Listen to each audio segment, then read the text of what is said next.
Konami is a company that is well known to video game players and is famous for some of the best video games of all time, like Frogger, Contra, and the Metal Gear Solid series.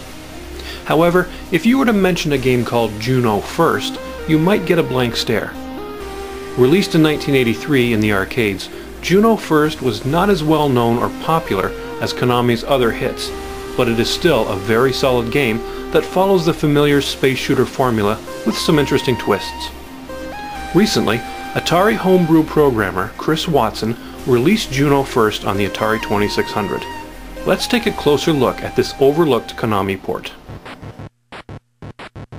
If you've ever played Beam Rider by Activision on the Atari 2600, you might get a similar feel from Juno First, even though many feel Beam Rider was intended to be a pseudo-home port of Tempest.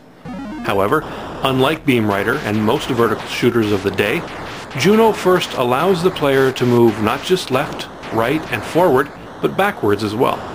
This adds an extra element of danger as well as strategy to this excellent arcade port. You see, your ship only has 60 seconds per wave of fuel to defeat the aliens, or your ship explodes from this lack of fuel. So if you're low on fuel and there are aliens behind you, do you move forward and wait for them to appear again, which will take slightly longer, or do you back up and hope you don't run into them as they reappear behind you? Those decisions can make or break your high score. There are alien spheres that appear on the screen, and shooting them releases an astronaut, which grants you extra points, as well as sends you into hyperspace, where the sky turns red and the aliens stop firing, making them easier pickings. In fact, the sky turns 4 colors. Black is normal, blue is invulnerable, green means that an astronaut was detected, and red, as mentioned, means you're in hyperspace. You have 2 spare ships to begin the game, and an extra ship can be earned at every 100,000 points. There is also an auto-fire feature by moving the left difficulty switch to the B position, or rapid fire if you move the difficulty switch to the A position. Rapid fire fires 5-shot bursts but must recharge.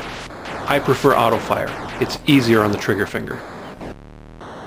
Juno First is also one of a very few 2600 homebrews that takes advantage of the Atarivox, which is a speech sound synthesizer much like the IntelliVoice. Unfortunately, I don't have one to show off this feature, but apparently the aliens trash talk in the game. If you have the save key, you can also save your high score.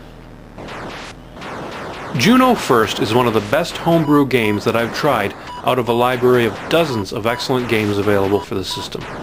One of the best things about the retro gaming hobby is not just the ability to play the original classics, but to discover new classics to add to the collection, to really showcase what a system like the 2600 was really capable of doing. Try Juno First in emulation, but if you have a 2600, do yourself a favor and order a copy of this excellent game to play on real hardware. You won't be disappointed. Juno First on the Atari 2600 is an absolute winner. This is Atari Leaf. Thanks for watching and have a great day.